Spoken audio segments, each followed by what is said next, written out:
छे कष्ट में परल माँ, भव पार तू लगा दे।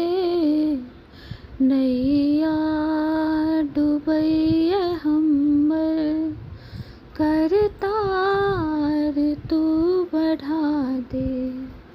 छे कष्ट में परल माँ,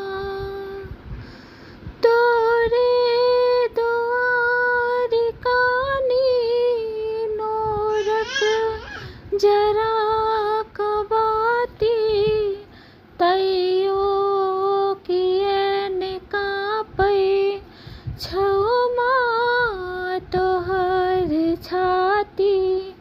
दुख आर की